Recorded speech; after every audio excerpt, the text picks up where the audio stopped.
സുൽത്താൻ ബത്തേരി വാളവൽ സ്വദേശിയാണ്. ഞാൻ മേപ്പാടിയിലുള്ള ശൈലമേടം വഴി 1395 രൂപയ്ക്ക് ഫിജിക്കാർട്ടിലൂടെ ബോച്ചെ പ്രൊഡക്റ്റുകൾ കൽപ്പറ്റ ബ്രാഞ്ചിൽ നിന്ന് വാങ്ങിക്കുകയും അതുവഴി എനിക്ക് 30 ലക്കി ഡ്രോ ടിക്കറ്റുകൾ ലഭിക്കുകയും ചെയ്തു.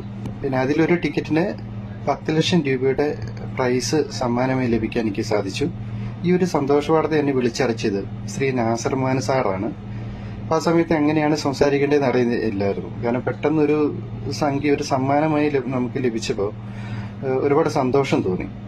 ഇതിനുശേഷം ബോച്ചയുടെ ഹെഡ് ഓഫീസിൽ നിന്ന്, തൃശ്ശൂരുള്ള ഹെഡ് ഓഫീസിൽ നിന്ന് എന്നെ ഫോണിൽ വിളിക്കുകയും ചെക്ക് മേടിക്കുവാനായിട്ട് അവിടെ ചെല്ലുവാൻ പറയുകയും ചെയ്തു.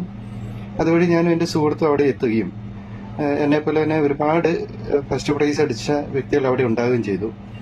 അപ്പം അതിലൊരാളെ എനിക്ക് ബോച്ചയുടെ കയ്യിൽ നിന്ന് ഡയറക്റ്റ് 10 ലക്ഷത്തിന്റെ ചെക്ക് മേടിക്കാൻ സാധിച്ചു. അപ്പം അങ്ങനെ ഒരു മഹാഭാഗ്യം എനിക്ക് അദ്ദേഹത്തിന് കാണുവാനും നേരിട്ട് അദ്ദേഹത്തിൽ നിന്ന് ചെക്ക് മേടിക്കാൻ ലഭിച്ചൊരു മഹാഭാഗ്യമായിട്ട് ഞാൻ കാണുന്നു. അപ്പം എനിക്ക് ആ ഒരു സംഖ്യ അക്കൗണ്ടിൽ വന്നതിന് ശേഷം നിശ്ചിത ഒരു പൈസ ഞാൻ ചാരിറ്റിക്ക് വേണ്ടി ഉപയോഗിക്കും.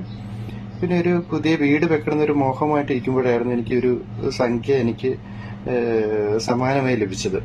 അപ്പം എനിക്ക് അത് സ്റ്റാർട്ട് ചെയ്യാൻ വേണ്ടി സാധിക്കുകയും ചെയ്തു. പിന്നെ തീർച്ചയായിട്ടും എനിക്ക് പ്രേക്ഷകരോട് പറയാനുള്ളത്, നിങ്ങൾ ബോച്ച പ്രൊഡക്റ്റുകൾ തീർച്ചയായിട്ടും വാങ്ങും. കാരണം നമ്മുടെ വീട്ടിലോട്ട് ദൈനംദിന ആവശ്യത്തിനുള്ള ചായപ്പൊടി മുതൽ പിന്നെ വാഷിംഗ് മെഷീനിൽ യൂസ് ചെയ്യുന്ന detergent, toilet cleaner, dish wash gel, അങ്ങനെയൊക്കെയുള്ള റിവൈവ് പോലുള്ള പ്രൊഡക്ട്സുകളാണ് ഇതിൻ്റെ അകത്ത് ഉണ്ടാവുക. എല്ലാവരും വീട്ടിലോട്ട് വാങ്ങിക്കുന്ന പ്രൊഡക്റ്റുകളാണ്. അപ്പോൾ അതുവഴി നിങ്ങൾക്ക് 30 ടിക്കറ്റ് ലഭിക്കാൻ സാധിക്കും.